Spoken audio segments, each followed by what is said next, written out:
So then looking ahead to the men's road race, and I thought I'd get one of the stars of the season. We're very, very fortunate to be joined by Mr. Matteo Jorgenson.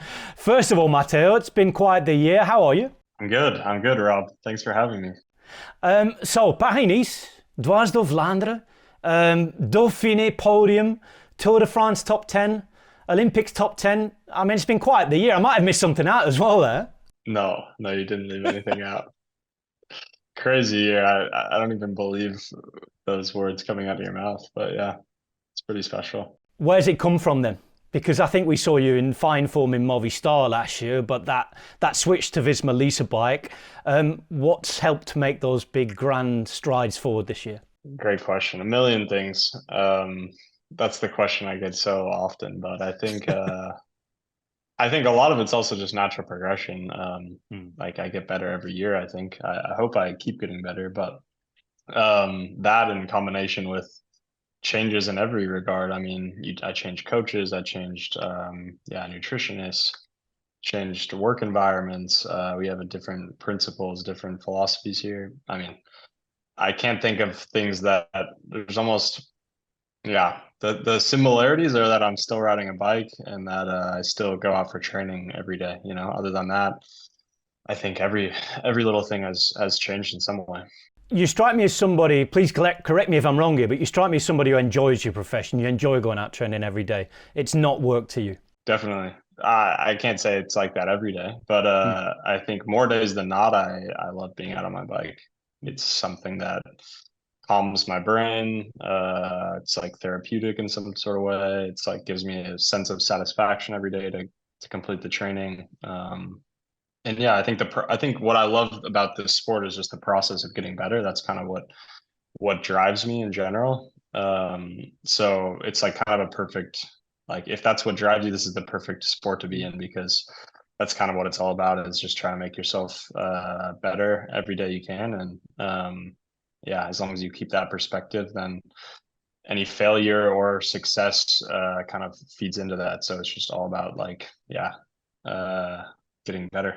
Well, come back to the team and your developments. I'd like to dig into that story a little bit more a little later on. But first of all, World Championships coming up. We're speaking less than a week now until that men's road race. It's been 31 years since an American man won the world title in a men's road race. Are we going to have one this year? I think it'd be unlikely, but I would love to see it. We have a strong team. Um, and also eight guys. We made eight guys for the start line. So yeah, that just shows already that we're at a level now as a nation where we have representation across a ton of World Tour teams. We're up there in almost every race on the calendar now. Americans are, and yeah, it's really cool to see. So I think um, we're obviously racing to win the race, so that's clear. But yeah, there are good competitors at the start line. I'll leave it at that. Is there a clear plan from the team, as in you or somebody else is going to be the leader, or have those discussions not happened yet? They've happened a little bit. I think I will have leadership in some way myself. But I think, yeah, I discussed it a little bit, and I think well, I don't want to like give too much away, but I think in general, the way the race I expect it to be raced by Slovenia, it's not gonna it's not gonna be so helpful to have seven guys riding for you. I Mm. expect it to be a um, I expect a certain type of racing, so I think it would be better if we race more aggressively than we all ride for me. I would rather see us use the numbers that we have to make the race, go and try to push it more in our favor rather than, allowing Slovenia to just ride away with it. Of course, don't forget Belgium as well. There's a lot of competition for this one, Matteo. But when you're coming together as a national team, how do you have those conversations? I mean, is there a WhatsApp group? Do you meet up somewhere for a recon? How does it sort of come together? I just had a conversation with the director of the director that we have at the race is a new director for us, Mike Creed. He just gave me a call before Canada. but yeah, I ride also with all the guys here in Nice almost. Mm. We yeah, almost all eight of us live in Nice now, so I ride with them all the time, and we're always kind of talking about it, what we think is going to happen. Um, yeah, if you're riding next to someone for 5, 6 hours, then your next race and the tactics for it always comes up. So we've obviously discussed between us also a little bit. That's good. What about the parkour then? Have you been to see it personally? Have you been looking on VeloViewer? What kind of sort of research do you usually do when you approach something like this? I've only looked at it on VeloViewer, and it's um, it's hard to tell honestly on VeloViewer what it Mm. looks like. I'm gonna see it on Thursday. I travel Wednesday, and then I'm gonna recon it on Thursday. So I try to get an idea in my mind of what it's like on VeloViewer. And for some races, you have no opportunity to recon, like I don't know, the Tour de France or a Grand Tour, where there's 21 days. Most of the days you have no idea what's coming. So VeloViewer is Mm. your only resource. But then for the World Championships, it's like a circuit. We're going to see it tons of times, and also we have an opportunity to recon it. So I like to kind of save my judgments for when I see it with my own eyes, because VeloViewer can't really tell you the whole story a lot of times. Yeah, hearing a few different things. Some people have said, well, it's easier than they thought, but still within the scope of being hard. Some people say it's hard and it thought. It seems to be a really well-designed course before we get there, because everyone's talking about different kind of riders being able to win it. And I guess from what I've seen in your racing career, those are the parcours where you generally thrive on, where there's a little bit of a doubt there. You're totally right. That's how I hope it is. That's what yeah, that's really what I'm hoping for, is that it's not so hard that it's a pure fitness test, or like just a watts per kilo test. And I hope it's not so like I hope you don't carry speed so much, and it's not so easy to where guys can hold it together reasonably, or expect to hold it together for a sprint. Somewhere in the middle would be really nice, where it's challenging, but excuse me, it's not like, yeah, like I said, it's not just pure watts per kilo. I think we have that. I think they did a good job from what I can see. But I'd also like to watch a race on it. Watch one of the other fields race it, which I'll see this week, and Mm. that'll give me a better idea. Because that's the nice thing about World Championships, is you get to see the other categories race, and a lot of times they mirror each other.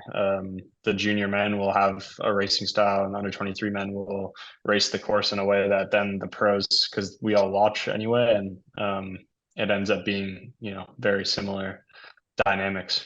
It must be nice to get together as a nation, a different feeling to race than your trade team, obviously. And as an American team, you're obviously in rude health. You mentioned it very quickly. You've qualified those 8 riders.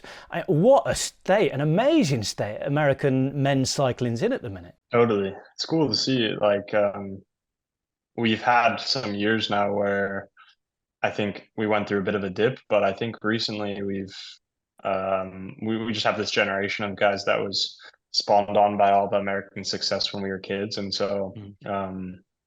I think in general, we just have like this group of us, this couple of years where we're all pretty, yeah, we were all brought up kind of watching road cycling on TV, and it was a bigger sport in the US when we were kids. So it's just awesome that that's translated into so many of us professionals, and then not just professionals, but ones at the front end, at the pointy end. And I'm excited to get us all together, and yeah, just like see what we can do together.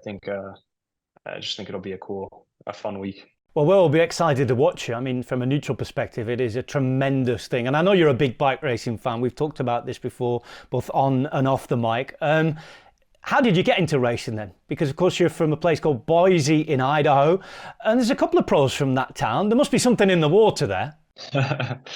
There could be something in the water. Mostly there's a big cycling club in Boise.